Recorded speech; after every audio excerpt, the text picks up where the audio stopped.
Stock market പാർട്ടിസിപ്പൻസിനെ എല്ലാം thrill ചെയ്യിച്ചുകൊണ്ട് കുറേ അധികം IPOs ആണ് ലൈൻഡ് അപ്പ് ആയിട്ടുള്ളത്. ഈ ഒരു ആഴ്ചയിലേക്ക് നോക്കുകയാണെങ്കിൽ തന്നെ രണ്ട് IPOs ആണ് ഓപ്പൺ ആയിട്ടുള്ളത്. ഒന്ന് ഹാപ്പിയസ്റ്റ് മൈൻഡ്സ് ടെക്നോളജി ലിമിറ്റഡും രണ്ട് റൂട്ട് മൊബൈലിന്റെ IPO ആണ്. രണ്ടും വളരെയധികം ഇൻട്രസ്റ്റിംഗ് ആയിട്ടുള്ള കമ്പനിയാണ്. നിങ്ങൾ എല്ലാവരും IPOയിൽ ഇൻവെസ്റ്റ് ചെയ്യാനായിട്ട് കാത്തിരിക്കുകയാണെന്ന് തന്നെയാണ് വിശ്വസിക്കുന്നത്. അപ്പോൾ നിങ്ങളുടെ ഭാഗത്ത് തന്നെ കുറേ അധികം റിക്വസ്റ്റ് ഉണ്ടായിരുന്നു ഈ രണ്ട് കമ്പനികളെ പറ്റിയും വിശദമായി പഠിച്ചുകൊണ്ട് വീഡിയോ ചെയ്യാനായിട്ട്. ആ ഒരു റിക്വസ്റ്റ് കാണുമ്പോൾ തന്നെ കുറേ അധികം സന്തോഷമാണ്. സംഭവം എന്താണെന്ന് വെച്ചാൽ സാധാരണ ഇന്ത്യയിൽ സംഭവിക്കുന്നത് റീറ്റെയിൽ ഇൻവെസ്റ്റേഴ്സ് ഒരു IPO വന്നു എന്ന് കാണുമ്പോൾ തന്നെ കണ്ണും പൂട്ടി അതിൽ ഇൻവെസ്റ്റ് ചെയ്യലാണ് പതിവ്. എന്നാൽ നമ്മുടെ കമ്മ്യൂണിറ്റി അതിൽ നിന്ന് മാറിയിട്ട് ഒരു കമ്പനിയുടെ IPO വരുമ്പോൾ ആ കമ്പനി എന്താണെന്ന് പഠിച്ചുകൊണ്ട് അതിന്റെ ബിസിനസ് പഠിച്ചുകൊണ്ട് അതിന്റെ ഫിനാൻഷ്യൽസിലേക്ക് നോക്കി അതിന്റെ ടീമിലേക്ക് നോക്കി ബുദ്ധിപരമായിട്ട് മാത്രമേ IPOസിൽ ഇൻവെസ്റ്റ് ചെയ്യുന്നു എന്നുള്ളത് തീർച്ചയായിട്ടും വളരെയധികം പ്രൗഡ് ആയിട്ടുള്ള കാര്യമാണ്. അപ്പോൾ നമ്മൾ എപ്പോഴും ചെയ്യുന്നത് പോലെ വളരെ വ്യക്തമായിട്ട് ഇന്ന് ഹാപ്പിയസ്റ്റ് മൈൻഡ് ടെക്നോളജി ലിമിറ്റഡിന്റെ ഒരു ഫണ്ടമെന്റൽ അനാലിസിസ് ആണ് ചെയ്യാൻ പോകുന്നത്. എന്താണ് ആ കമ്പനി, ആ കമ്പനിയുടെ ബിസിനസ് എന്താണ്, IPOന്റെ ഡീറ്റെയിൽസ് എന്താണ്, അതിന്റെ ഫിനാൻഷ്യൽസ് എന്താണ്, അതിന്റെ ടീം എന്താണ്, അങ്ങനെ വിശദമായിട്ട് എല്ലാ കാര്യങ്ങളും ചെയ്യുന്നുണ്ട്. അതിനിടയിൽ ഒരു ന്യൂസ് വന്നത് ഇന്ന് ഹാപ്പിയസ്റ്റ് മൈൻഡ് ടെക്നോളജി ലിമിറ്റഡിന്റെ IPO ഓപ്പൺ ആയിട്ടുണ്ടായിരുന്നു. ഓപ്പൺ ആയതിനു ശേഷം ഇന്നും നാളെയും മറ്റന്നാളാണ് IPOയിലേക്ക് നമുക്ക് എല്ലാവർക്കും അപ്ലൈ ചെയ്യാൻ പറ്റുന്നത്. അപ്പോൾ ഇന്ന് തന്നെ അത് 100% സബ്സ്ക്രൈബ്ഡ് ആയി, അതിനും ശേഷം ഓവർ സബ്സ്ക്രൈബ്ഡ് ആയി എന്നുള്ള ന്യൂസ് ഓൾറെഡി വന്നിട്ടുണ്ട്. അപ്പോൾ അതെല്ലാം കണ്ടിട്ട് പലരും വിചാരിക്കുന്നുണ്ട് ഇനി IPOയിലേക്ക് സബ്സ്ക്രൈബ് ചെയ്യാൻ പറ്റില്ല, ഇൻവെസ്റ്റ് ചെയ്യാൻ പറ്റില്ല എന്ന് പലരും വിചാരിക്കുന്നുണ്ട്. അങ്ങനെ ഒരിക്കലുമില്ല. IPO ഓൾറെഡി 100% സബ്സ്ക്രൈബ്ഡ് ആയെങ്കിൽ പോലും ബാക്കിയുള്ള നാളെയും മറ്റന്നാളും നമുക്ക് എല്ലാവർക്കും തന്നെ IPOയിൽ അപ്ലൈ ചെയ്യാനും ഇൻവെസ്റ്റ് ചെയ്യാനും പറ്റുന്നത് തന്നെയാണ്. അപ്പോൾ IPO റിലേറ്റഡ് നിങ്ങൾക്ക് ഡൗട്ട് ഉണ്ടെങ്കിൽ എന്താണ് IPO, ഈ subscribe, over subscribe, under subscribe അങ്ങനെയുള്ള കേസസിൽ എന്താണ് സംഭവിക്കുക, IPOയിൽ എങ്ങനെയാണ് ഇൻവെസ്റ്റ് ചെയ്യുക, സിറോദ ആണെങ്കിലും അപ്സ്റ്റോക്സ് ആണെങ്കിലും ഉപയോഗിച്ചുകൊണ്ട് വളരെയധികം ഈസിലി IPOയിലേക്ക് എങ്ങനെ ഇൻവെസ്റ്റ് ചെയ്യാമെന്നുള്ളതെല്ലാം വിശദമായിട്ടൊരു വീഡിയോയിൽ ഞാൻ ഓൾറെഡി ചെയ്തിട്ടുണ്ട്. ആ വീഡിയോയുടെ ലിങ്ക് ഇവിടെ കൊടുക്കുന്നുണ്ട്. വിശദമായി കാണുക, കാര്യങ്ങളെല്ലാം മനസ്സിലാക്കുക. അങ്ങനെ എല്ലാവരും പറ്റുമെങ്കിൽ ഇതിൽ ഇൻവെസ്റ്റ് ചെയ്യണമെന്നുണ്ടെങ്കിൽ ഈ IPOസിൽ ഇൻവെസ്റ്റ് ചെയ്യുക. ഇനി ആരെങ്കിലും സിറോദയിലും അപ്സ്റ്റോക്സിലും ഇതുവരെ അക്കൗണ്ട് ഓപ്പൺ ചെയ്തിട്ടില്ല എങ്കിൽ അക്കൗണ്ട് ഓപ്പൺ ചെയ്യാനുള്ള ലിങ്ക് താഴെ ഡിസ്ക്രിപ്ഷനിലും കമന്റിലും കൊടുക്കുന്നുണ്ട്. അപ്പോൾ ഇന്നത്തെ വീഡിയോയിൽ നമുക്ക് വളരെയധികം വിശദമായിട്ട് ഹാപ്പിയസ്റ്റ് മൈൻഡ് ടെക്നോളജി ലിമിറ്റഡ് എന്ന ഈ കമ്പനിയുടെ ഫണ്ടമെന്റൽ അനാലിസിസ് ചെയ്യാം. അതിലൂടെ ഈ ഒരു IPOയിൽ ഇൻവെസ്റ്റ് ചെയ്യണോ വേണ്ടോ എന്നുള്ള ഒരു തീരുമാനത്തിലേക്ക് എത്താം. ഞാൻ ഇതിൽ ഇൻവെസ്റ്റ് ചെയ്യുന്നുണ്ടോ ഇല്ലയോ എന്നുള്ളത് അവസാനം പറയുന്നുമുണ്ട്. അപ്പോൾ എന്തായാലും വീഡിയോ മുഴുവനായും ശ്രദ്ധിച്ച് തന്നെ കാണുക. The name is Shariq Shamsuddin. Welcome to Fundfolio.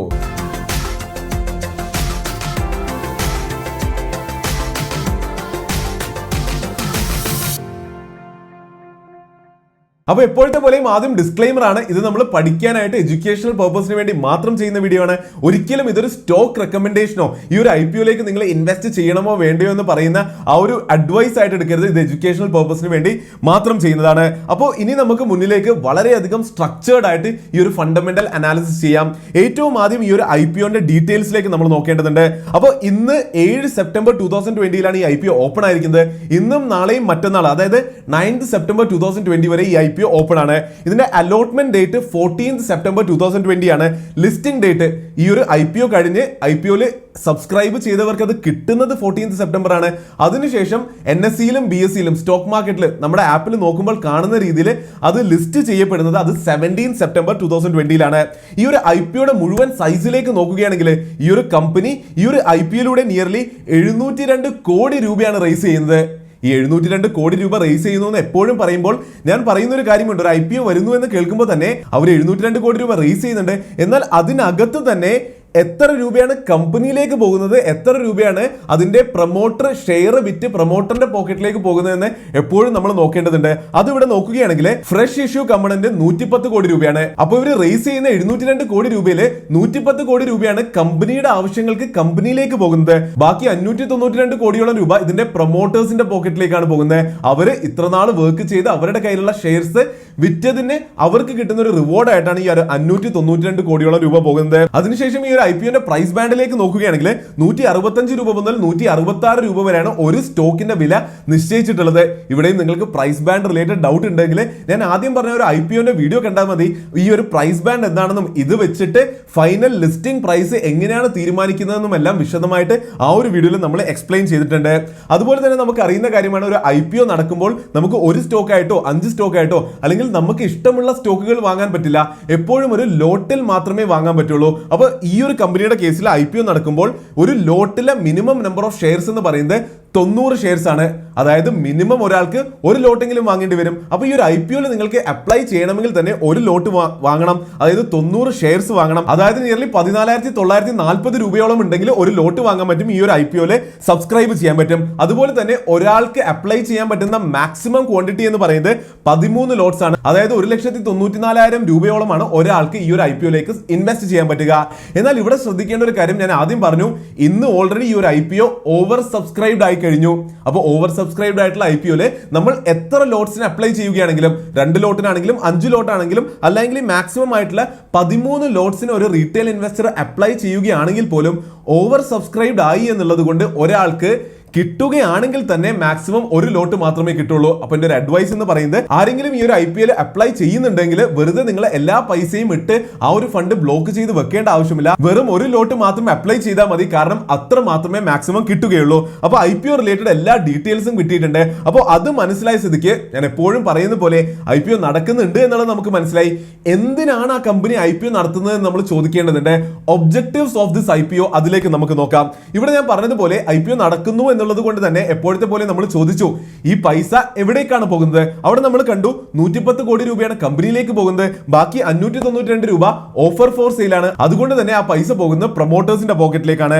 അപ്പോൾ ശരിക്കും ഉപയോഗപ്പെടുന്നത്, കമ്പനിയിൽ ഉപയോഗപ്പെടുന്നത് ആ 110 കോടി രൂപയാണ്. അപ്പോൾ അഗൈൻ ചോദ്യം ഒന്നുകൂടി ഒന്ന് റിഫൈൻ ആവുകയാണ്, ഈ 110 കോടി രൂപ കമ്പനി എന്താണ് ചെയ്യാൻ പോകുന്നത്? അത് മനസ്സിലാക്കുമ്പോഴാണല്ലോ നമ്മൾ പൈസ അടക്കേണ്ടത്, അല്ലാതെ അന്ധമായി ബ്ലൈൻഡ് ആയിട്ട് പൈസ കൊടുക്കേണ്ട ആവശ്യമില്ലല്ലോ.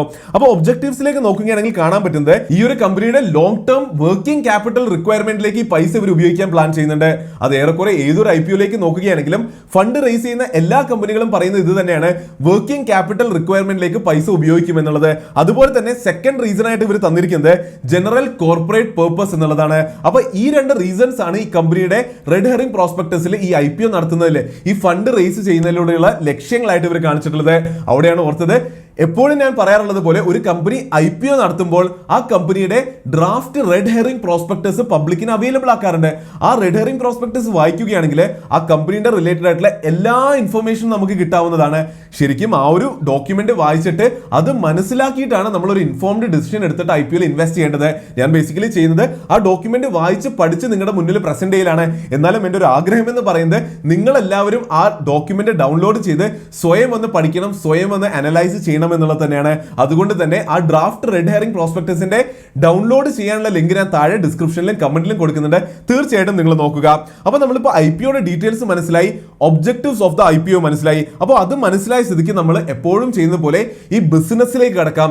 എന്താണ് ഈ ബിസിനസ് എന്നും ഈ ബിസിനസിന്റെ ഫണ്ടമെന്റൽസും നമുക്ക് മനസ്സിലാക്കാം. ഹാപ്പിയസ്റ്റ് മൈൻഡ്സ് ടെക്നോളജി ലിമിറ്റഡിന്റെ ഫൗണ്ടറും ഇപ്പോഴത്തെ എക്സിക്യൂട്ടീവ് ചെയർമാനും മിസ്റ്റർ അശോക് സൂദയാണ്. മിസ്റ്റർ അശോക് സൂദ എന്ന പേര് നിങ്ങളിൽ പലരും കേട്ടിട്ടുണ്ടാകില്ല. എന്നാൽ ഇദ്ദേഹത്തിന്റെ ബാക്ക്ഗ്രൗണ്ടിലേക്ക് നോക്കുകയാണെങ്കിൽ തീർച്ചയായിട്ടും നമ്മൾ ഞെട്ടുന്നത് തന്നെയാണ്. മൈൻഡ്ട്രീ എന്ന കമ്പനി IT സെക്ടറിലുള്ള ഒരു വളരെ ലാർജ് കമ്പനി നമ്മൾ എല്ലാവരും കേട്ടിട്ടുള്ളതാണ്. ഈ മൈൻഡ്ട്രീ എന്ന കമ്പനിയുടെ ഫൗണ്ടറും മാനേജിംഗ് ഡയറക്ടറുമായിരുന്നു മിസ്റ്റർ അശോക് സൂദ. അതുപോലെ തന്നെ അതിനു മുൻപ് വിപ്രോ ലിമിറ്റഡിന്റെ, വിപ്രോ എന്ന ജയന്റിന്റെ വൈസ് ചെയർമാനുമായിരുന്നു. അതായത് IT സെക്ടറിൽ അതിഭീകരമായിട്ടുള്ള ഒരു എക്സ്പീരിയൻസ് ഉള്ള ഒരാൾ തന്നെയാണ് ഈ കമ്പനി ഫൗണ്ട് ചെയ്തും ഇപ്പോഴും നടത്തിക്കൊണ്ടിരിക്കുന്നത്. എഗെയിൻ ഇൻട്രസ്റ്റിംഗ് ആയിട്ടുള്ള കാര്യം, ഇദ്ദേഹത്തിന് ഇന്ന് 77 വയസ്സായി എന്നുള്ളതാണ്. ഈ ഒരു കമ്പനി സ്റ്റാർട്ട് ചെയ്യുന്നത് 2011 അതായത് ഇദ്ദേഹത്തിന് 68 വയസ്സുള്ളപ്പോഴാണ് കമ്പനി സ്റ്റാർട്ട് ചെയ്തിരിക്കുന്നത്. ഇപ്പോഴും അതിശക്തമായിട്ട് തന്നെ ഈ ഒരു കമ്പനി ലീഡ് ചെയ്തുകൊണ്ടിരിക്കുകയാണ്. എഗെയിൻ ഞാനിത് മനസ്സിലാക്കുമ്പോൾ എനിക്ക് ഫീൽ ചെയ്യുന്നത്, ഇത്ര അധികം റെലവെന്റ് ആയിട്ടുള്ള സ്ട്രോങ് ആയിട്ടുള്ള സെക്ടോറലിലുള്ള ആ ഒരു റെലവെന്റ് വർക്ക് എക്സ്പീരിയൻസ് ഉള്ള ഒരാൾ ഇത്ര കമ്പനികളെ ബിൽഡ് ചെയ്ത് ഇത്ര വലിയ വലിയ ഹൈറ്റ്സിലേക്ക് സ്കെയിൽ ചെയ്ത് IPO ചെയ്തിട്ടുള്ള ഒരാളാണ് ഈ ഒരു കമ്പനി ബിൽഡ് ചെയ്തിരിക്കുന്നതും ലീഡ് ചെയ്തിരിക്കുന്നതും. അദ്ദേഹം ഈ കമ്പനിയുടെ 48.83% ഷെയറും ഹോൾഡ് ചെയ്യുന്നുണ്ട്. മറ്റ് പ്രൊമോട്ടർ ഗ്രൂപ്പ്സിലേക്ക് നോക്കുകയാണെങ്കിൽ nearly 13% share holding other promoter groups hold ചെയ്യുന്നുണ്ട്. അതർ പ്രൊമോട്ടർ ഗ്രൂപ്പ്സും തുറന്നു നോക്കുകയാണെങ്കിൽ അത് നിയർലി എല്ലാം തന്നെ മിസ്റ്റർ അശോക് സൂദയുടെ ഫാമിലി മെമ്പേഴ്സ് തന്നെയാണ്. അപ്പോൾ ഞാൻ പറഞ്ഞു വരുന്നത്, ബിസിനസ് എന്താണെന്ന് മനസ്സിലാക്കുന്നതിന് മുൻപ് തന്നെ ഈ ബിസിനസ് ബിൽഡ് ചെയ്തിരിക്കുന്നത്, ഈ ബിസിനസ് അറിയുന്ന, ഈ ബിസിനസ്സിൽ വളരെയധികം റെലവെന്റ് എക്സ്പീരിയൻസ് ഉള്ള ഒരാളാണ് എന്നുള്ളത് തീർച്ചയായിട്ടും ഒരു കംഫർട്ടിംഗ് ആയിട്ടുള്ള കാര്യം തന്നെയാണ്. അപ്പോൾ അടുത്ത നമുക്ക് എന്താണ് ഈ കമ്പനിയുടെ ബിസിനസ് എന്ന് മനസ്സിലാക്കാം. നമ്മൾ ആദ്യം പറഞ്ഞതുപോലെ IT സെക്ടറിലുള്ള കമ്പനിയാണ്. വളരെ വിശദമായിട്ട് ഇവരുടെ ഡ്രാഫ്റ്റ് റെഡ് ഹെറിംഗ് പ്രോസ്പെക്ടസിലെ 3 ആക്ടിവിറ്റീസ് ആണ് ഇവരുടെ കോർ ബിസിനസ് ആക്ടിവിറ്റീസ് ആയിട്ട് ഇവർ ഡിഫൈൻ ചെയ്തിട്ടുള്ളത്. ഒന്ന് ഡിജിറ്റൽ ബിസിനസ് സർവീസ് ആണ്, 2 പ്രൊഡക്റ്റ് എഞ്ചിനീയറിംഗ് സർവീസ് ആണ്, 3 infrastructure infrastructure management and security services ആണ്. കേൾക്കുമ്പോൾ കുറെ പേരുകൾ ഉണ്ടെങ്കിലും സംഭവം വളരെയധികം ഈസിയാണ്. കുറച്ചെങ്കിലും IT മേഖലയുമായിട്ട് ബന്ധമുള്ളവർക്ക് തീർച്ചയായിട്ടും ഇത് മനസ്സിലാക്കാൻ പറ്റുന്നത് തന്നെയുള്ളൂ. അതായത് ഇതെല്ലാം കൊണ്ട് ഉദ്ദേശിക്കുന്നത് നമുക്കിന്ന് അറിയുന്ന കാര്യമാണ്, ഏതൊരു ബിസിനസിനും ഏതൊരു ഇൻഡസ്ട്രിക്കും ഏതൊരു സ്ഥാപനത്തിനും ഇന്ന് നന്നായി ഫംഗ്ഷൻ ചെയ്യണമെങ്കിൽ കുറേയധികം ഡിജിറ്റലൈസേഷൻ നടത്തേണ്ടതുണ്ട്. അവരുടെ ആക്ടിവിറ്റീസ് എല്ലാം ഓൺലൈൻ ആക്കേണ്ടതുണ്ട്. അവരുടെ കാര്യങ്ങളെല്ലാം സോഫ്റ്റ്വെയറിലൂടെയും ഓട്ടോമേഷനിലൂടെയും എല്ലാം മാനേജ് ചെയ്യേണ്ടതുണ്ട്. അപ്പോൾ ഏതൊരു ഇൻഡസ്ട്രിക്കാണെങ്കിലും ഏതൊരു കമ്പനിക്കാണെങ്കിലും ഏതൊരു ബിസിനസ് ആണെങ്കിലും അവരുടെ ബിസിനസ് ആക്ടിവിറ്റീസ് ഡിജിറ്റലൈസ് ചെയ്യണമെങ്കിലും മോഡേൺ ആക്കണമെങ്കിലും അതുപോലെയുള്ള സർവീസസ് ആണ് ഈ ഒരു കമ്പനി പ്രൊവൈഡ് ചെയ്യുന്നത്. ഇതിന്റെ റവന്യൂ മിക്സിലേക്ക് നോക്കുകയാണെങ്കിൽ ഡിജിറ്റൽ ബിസിനസ് സർവീസസ് ആണ് ഇവർക്ക് നിയർലി 50% റവന്യൂ കോൺട്രിബ്യൂട്ട് ചെയ്യുന്നത്. പ്രൊഡക്റ്റ് എഞ്ചിനീയറിംഗ് സർവീസസ് 28% റവന്യൂ ആണ് കോൺട്രിബ്യൂട്ട് ചെയ്യുന്നത്. Infrastructure management and security services 22% ആണ് റവന്യൂയിലേക്ക് കോൺട്രിബ്യൂട്ട് ചെയ്യുന്നത്. എഗെയിൻ ഈ 3 ബിസിനസ് ആക്ടിവിറ്റീസും വളരെ വിശദമായിട്ട് തന്നെ റെഡ് ഹെറിംഗ് പ്രോസ്പെക്ടസിൽ ഡിഫൈൻ ചെയ്തിട്ടുണ്ട്, എക്സ്പ്ലെയിൻ ചെയ്തിട്ടുണ്ട്. To an extent where case studies എടുത്തുകൊണ്ട് ഈ 3 ആക്ടിവിറ്റീസിന്റെയും ഇവരുടെ ഇന്റർനാഷണൽ ക്ലയൻസിന് ഇവർ എന്ത് സർവീസ് ആണ് കൊടുത്തിട്ടുള്ളത് എന്നുള്ളതിന്റെ കേസ് സ്റ്റഡീസ് എടുത്തുകൊണ്ട് എക്സ്പ്ലെയിൻ ചെയ്തിട്ടുണ്ട്. അപ്പോൾ എന്തായാലും അതിന്റെ എക്സ്പ്ലനേഷനിലേക്ക് പോവുകയാണെങ്കിൽ തീർച്ചയായിട്ടും കുറെ സമയം ഈ വീഡിയോ നീണ്ട് കുറെ അധികം വലുതായി പോകും. അതുകൊണ്ട് തന്നെ ഞാൻ എക്സ്പ്ലെയിൻ ചെയ്യാൻ നിൽക്കുന്നില്ല. അതുകൊണ്ടാണ് എടുത്തു കാണിച്ചിരിക്കുന്നത്. പേജ് 148 ഡ്രാഫ്റ്റ് റെഡ് ഹെറിംഗ് പ്രോസ്പെക്ടസിലെ 148ാമത്തെ പേജിലേക്ക് പോവുകയാണെങ്കിൽ ഈ 3 ആക്ടിവിറ്റീസ് എന്താണെന്ന് വിശദമായിട്ട് എഴുതിയിട്ടുണ്ട്. 3ലെയും കേസ് സ്റ്റഡീസ് പോലും ഈ കമ്പനി വിശദമായിട്ട് എഴുതി വെച്ചിട്ടുണ്ട്. അപ്പോൾ അതിനുശേഷം താഴേക്ക് വരികയാണെങ്കിൽ ഈ കമ്പനിയുടെ കസ്റ്റമേഴ്സ് അല്ലെങ്കിൽ ഈ കമ്പനി B2B സെഗ്മെന്റിലാണ് ഫംഗ്ഷൻ ചെയ്യുന്നത്. കസ്റ്റമേഴ്സ് എല്ലാം ബിസിനസ്സസ് ആണെന്ന് മനസ്സിലാക്കാൻ പറ്റും.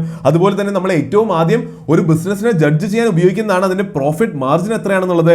ഈ കമ്പനിയുടെ പ്രോഫിറ്റ് മാർജിൻ മോശമല്ലാത്ത ഹെൽത്തി ആയിട്ടുള്ള 10.3% ഉണ്ട്. അതുപോലെ തന്നെ ഇൻട്രസ്റ്റിംഗ് ആയിട്ടുള്ള ഒരു മറ്റൊരു കാര്യം, ഈ കമ്പനി നിയർലി 0 ഡെറ്റിലാണ് ഓപ്പറേറ്റ് ചെയ്യുന്നത് എന്നുള്ളതാണ്. ഈ ഒരു കമ്പനിയുടെ ബിസിനസിനെ പറ്റി കൂടുതൽ മനസ്സിലാക്കുമ്പോൾ ഇവർ തന്നെ വ്യക്തമായിട്ട് എഴുതിയിട്ടുള്ള കാര്യമാണ് ഈ കമ്പനിക്ക് 3 സെന്റേഴ്സ് ഓഫ് എക്സലൻസ് ഉണ്ട് എന്നുള്ളത്. ഒന്ന് ഇന്റർനെറ്റ് ഓഫ് തിങ്സ് ആണ്, IoT ആണ്. അറിയുന്നവർക്ക് തീർച്ചയായിട്ടും അറിയുന്ന കാര്യമായിരിക്കും, അല്ലെങ്കിൽ നിങ്ങൾക്ക് ഗൂഗിൾ ചെയ്യാൻ പറ്റുന്നതാണ് IoT-നെ പറ്റി. രണ്ടാമത്തത് എല്ലാവരെയും ഇൻട്രസ്റ്റിംഗ് ആക്കിക്കൊണ്ട് രണ്ടാമത്തത് ആർട്ടിഫിഷ്യൽ ഇന്റലിജൻസ് ആണ്. മൂന്നാമത്തത് ഡിജിറ്റൽ പ്രോസസ് ഓട്ടോമേഷൻ ആണ്. അപ്പോൾ ഇവർ പറയുന്നത് ഇവർ ആദ്യം പറഞ്ഞ 3 ബിസിനസ് ആക്ടിവിറ്റീസും, അതായത് മറ്റ് ബിസിനസ്സുകളെ ഡിജിറ്റൽ ആകാനായിട്ട് മോഡേൺ ആകാനായിട്ട് ഹെൽപ്പ് ചെയ്യുന്ന എല്ലാ സൊല്യൂഷൻസിനെയും ഡ്രൈവ് ചെയ്യുന്നത് ഈ 3 പില്ലേഴ്സിൽ നിന്നുകൊണ്ടാണ്. അവിടെ ഞാൻ പറഞ്ഞതുപോലെ ആർട്ടിഫിഷ്യൽ ഇന്റലിജൻസ് എന്ന് കേൾക്കുന്നത് കുറേയധികം പലരെയും എക്സൈറ്റഡ് ആകുന്ന ഒരു കാര്യമാണ്. കാരണം നമുക്കറിയാം മുന്നിലേക്ക് പോകുമ്പോൾ ലോകം മാറിക്കൊണ്ടിരിക്കുകയാണ്. ആർട്ടിഫിഷ്യൽ ഇന്റലിജൻസും മെഷീൻ ലേണിംഗും റോബോട്ടിക്സും എല്ലാം കാര്യമായിട്ട് കാര്യങ്ങൾ ഏറ്റെടുക്കുന്ന ഒരു രീതിയിലേക്കാണ് ലോകം മുന്നിലേക്ക് പോയിക്കൊണ്ടിരിക്കുന്നത്.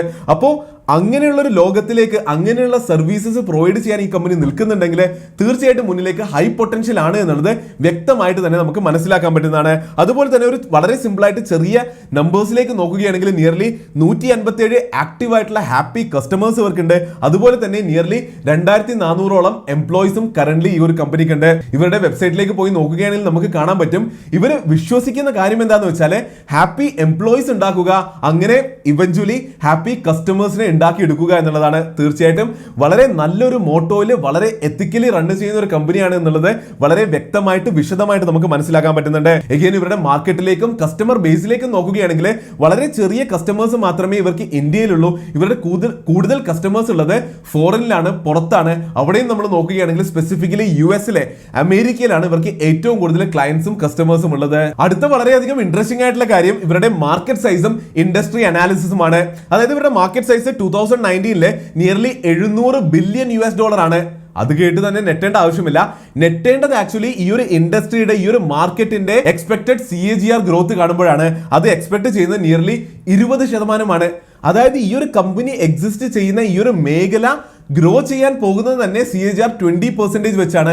അതുകൊണ്ട് തന്നെ മുന്നിലേക്ക് പോകുമ്പോൾ 2025 ആകുമ്പോൾ ഈ ഒരു മാർക്കറ്റ് സൈസ് എത്തുമെന്ന് എക്സ്പെക്ട് ചെയ്തിരിക്കുന്നത് നിയർലി $2000 ബില്യൺ അതായത് ഞാൻ ഇവിടെ പറഞ്ഞതുപോലെ ഇവർ പ്രൊഡ്യൂസ് ചെയ്യുന്ന ഇവർ ഓഫർ ചെയ്യുന്ന സർവീസസ് എന്ന് പറയുന്നത് തന്നെ വളരെയധികം മുന്നിലേക്ക് ഗ്രോ ചെയ്തുകൊണ്ടിരിക്കുന്ന ഒരു ഇൻഡസ്ട്രിയിലാണ്. അതുകൊണ്ട് തന്നെ ആ ഒരു ഇൻഡസ്ട്രി ഗ്രോ ചെയ്യുമ്പോൾ അതിനനുസരിച്ച് ഈ ഒരു കമ്പനിക്കും ഗ്രോ ചെയ്യാനുള്ള പൊട്ടൻഷ്യൽ തീർച്ചയായിട്ടും വളരെയധികം കൂടുതലാണ്. മുന്നിലേക്ക് പോകുമ്പോൾ അടുത്ത നമ്മൾ ഡിസ്കസ് ചെയ്യേണ്ടത് ഈ കമ്പനി നേരിടാൻ സാധ്യതയുള്ള റിസ്ക്സ് ആണ്. ഞാൻ എപ്പോഴും പറയുന്ന കാര്യമാണ്, ഒരു IPO നടക്കുമ്പോൾ ഒരു കമ്പനി പബ്ലിക് ആകുമ്പോൾ പബ്ലിക്കിനിൽ നിന്ന് പൈസ റേസ് ചെയ്യുമ്പോൾ വളരെയധികം ശക്തമായിട്ട് ഡ്രാഫ്റ്റ് റെഡ് ഹെറിംഗ് പ്രോസ്പെക്ടസിലെ ആദ്യത്തെ സെഗ്മെന്റിൽ തന്നെ കാണിക്കുന്ന കാര്യമാണ് ആ കമ്പനി നേരിടാൻ സാധ്യതയുള്ള റിസ്ക്സ്. അപ്പോൾ ഇതിലേക്ക് നോക്കുകയാണെങ്കിൽ നിങ്ങൾക്ക് കാണാൻ പറ്റും നിയർലി 72 റിസ്ക്സ് ആണ് വളരെ വിശദമായിട്ട് ഈ കമ്പനി ഹൈലൈറ്റ് ചെയ്തിരിക്കുന്നത്. അതിൽ കുറച്ച് ഇമ്പോർട്ടന്റ് ആയിട്ടുള്ള കാര്യങ്ങൾ ഞാൻ എടുത്തിട്ടുണ്ട്, അത് നമുക്ക് ഡിസ്കസ് ചെയ്യാം. ഒന്ന്, ഇവരുടെ റവന്യൂലേക്ക് നോക്കുകയാണെങ്കിൽ അതിന് 70 മുതൽ 80% വരുന്നതും US-ലുള്ള കുറച്ച് സ്പെസിഫിക് കസ്റ്റമേഴ്സിലാണ്. നമ്മൾ നേരത്തെ ഒരു കമ്പനി പഠിച്ചപ്പോഴും പറഞ്ഞതാണ്, ഒരു കളക്റ്റീവ് ആയിട്ടുള്ള വളരെ ചെറിയ നമ്പർ ഓഫ് കസ്റ്റമേഴ്സിൽ നിന്ന് വലിയ എമൗണ്ട് ഓഫ് റവന്യൂ വരികയാണെങ്കിൽ അത് സൂക്ഷിക്കേണ്ട കാര്യമാണ്. കാര്യം ഒരു പോയിന്റിൽ ഈ ഒരു കസ്റ്റമർ പോവുകയാണെങ്കിൽ അത് വലിയ രീതിയിലായിരിക്കും ആ ഒരു കമ്പനിനെ എഫക്ട് ചെയ്യുക.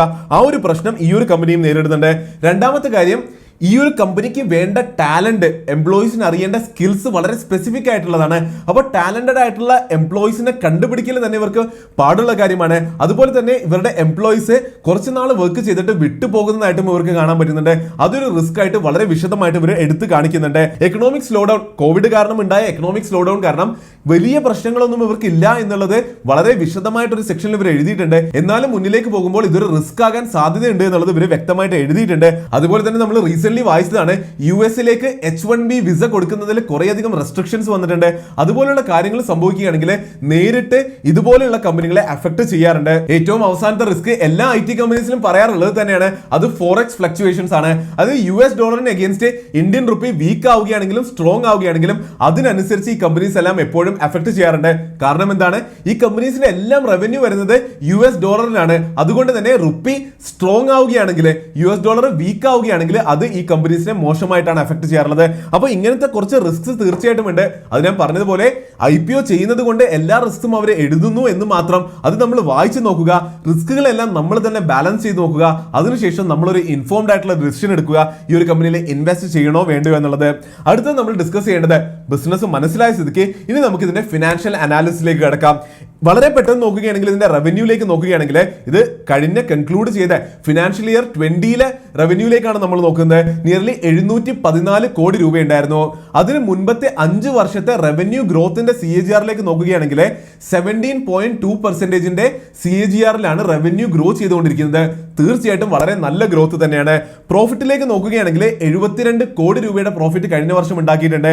അതും കഴിഞ്ഞ 5 വർഷത്തിന്റെ CAGR ഗ്രോത്ത് നോക്കുകയാണെങ്കിൽ 95%-ലാണ് പ്രോഫിറ്റ് ഗ്രോ ചെയ്തുകൊണ്ടിരിക്കുന്നത്. എഗെയിൻ വളരെയധികം നല്ല നമ്പർ തന്നെയാണ്. ഇവരുടെ പ്രോഫിറ്റ് മാർജിനിലേക്ക് നോക്കുകയാണെങ്കിൽ ആദ്യം ഡിസ്കസ് ചെയ്തതാണ്, നിയർലി 10% പ്രോഫിറ്റ് മാർജിൻ ഉണ്ട്. ഒട്ടും തന്നെ മോശമല്ല എന്ന് പറയാൻ പറ്റും.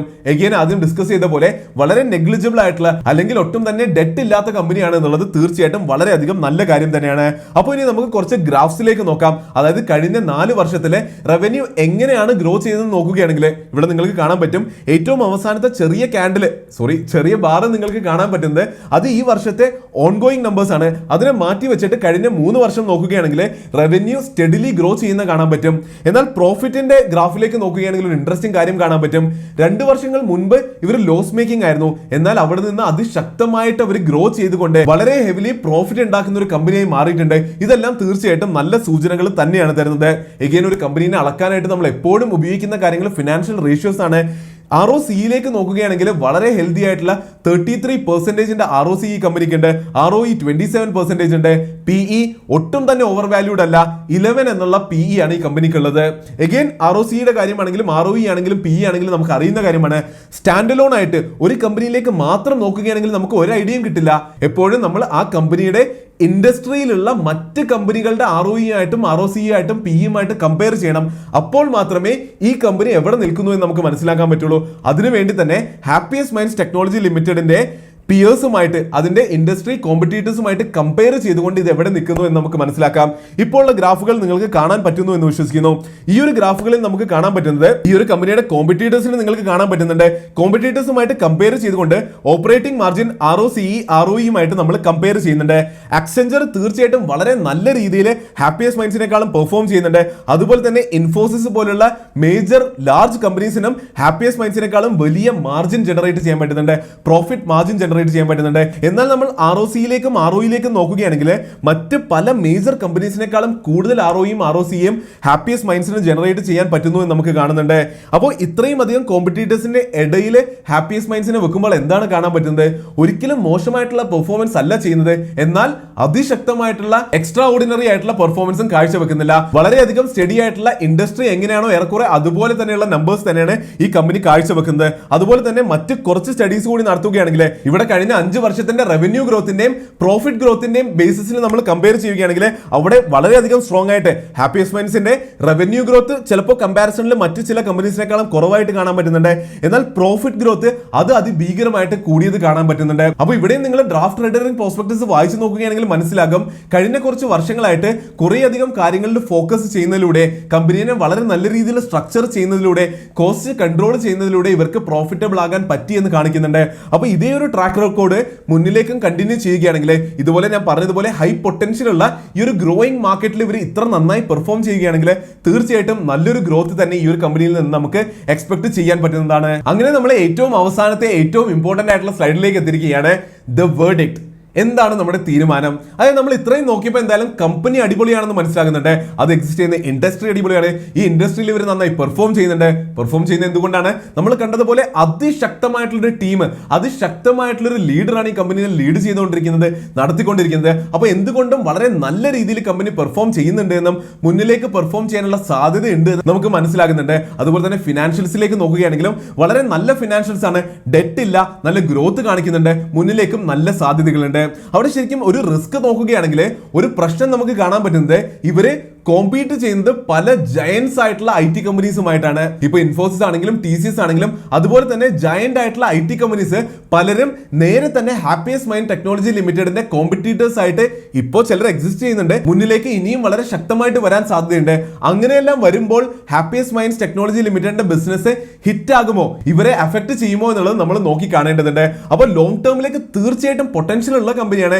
എന്നാൽ എങ്ങനെ സംഭവിക്കുമെന്നുള്ളത് ഇവരുടെ കോമ്പറ്റൻസിന്റെ പുറത്ത് റെസ്റ്റ് ചെയ്യുന്ന കാര്യമാണ്. പക്ഷേ ഇവർ ഹൈലി കോമ്പറ്റിംഗ് കമ്പനി ആയതുകൊണ്ട് നല്ല കാര്യങ്ങൾ തന്നെ ഈ കമ്പനിയിൽ നിന്ന് എക്സ്പെക്ട് ചെയ്യാൻ പറ്റുന്നതാണ്. എന്നാലും ലോങ് ടേം എന്നുള്ള കാര്യം നമുക്കൊന്ന് സൈഡിൽ വെക്കുകയാണെങ്കിൽ IPO ആണ്, ലിസ്റ്റിംഗ് ഗെയിൻ ആണ് ഏറ്റവും കൂടുതൽ ആൾക്കാർ നോക്കുന്നത് നമുക്ക് അറിയുന്ന കാര്യമാണ്. ഇങ്ങനെ ലിസ്റ്റിംഗ് ഗെയിൻ എന്താണെന്ന് നിങ്ങൾക്ക് അറിയില്ലെങ്കിൽ ആദ്യത്തെ വീഡിയോ അവിടെ തന്നെയുണ്ട്. ആ വീഡിയോയിൽ നമ്മൾ ലിസ്റ്റിംഗ് ഗെയിൻ എന്താണെന്നും വിശദമായിട്ട് തന്നെ പറയുന്നുണ്ട്. അപ്പോൾ ലിസ്റ്റിംഗ് ഗെയിനിനെ പറ്റി സംസാരിക്കുകയാണെങ്കിൽ ഈ ഒരു IPOയിൽ കമ്പനി നല്ലതായതുകൊണ്ടും കുറേയധികം നല്ല പോസിറ്റീവ് ഔട്ട്ലുക്കും മാർക്കറ്റിൽ എല്ലാവരും ഇതിനെപ്പറ്റി നല്ലത് പറയുന്നതുകൊണ്ടും ആദ്യത്തെ ദിവസം ഓൾറെഡി 100% സബ്സ്ക്രൈബും ആയിട്ടുണ്ട്. തീർച്ചയായിട്ടും വളരെ നല്ലൊരു ലിസ്റ്റിംഗ് ഗെയിൻ കിട്ടാൻ സാധ്യതയുണ്ട്. അതുകൊണ്ട് തന്നെ എൻ്റെ അടുത്ത് ചോദിക്കുകയാണെങ്കിൽ ഞാൻ പേഴ്സണലി ഇതിൽ അപ്ലൈ ചെയ്യുന്നുണ്ട്. അപ്പോൾ എന്തായാലും ഇത്രയൊക്കെ തന്നെയാണ് ഇന്നത്തെ വീഡിയോയിൽ ഡിസ്കസ് ചെയ്യാനുള്ളത്.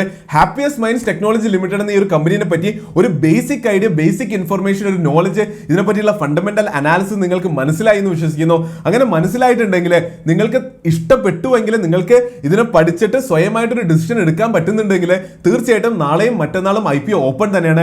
എല്ലാവർക്കും സബ്സ്ക്രൈബ് ചെയ്യാൻ പറ്റുന്നതാണ്.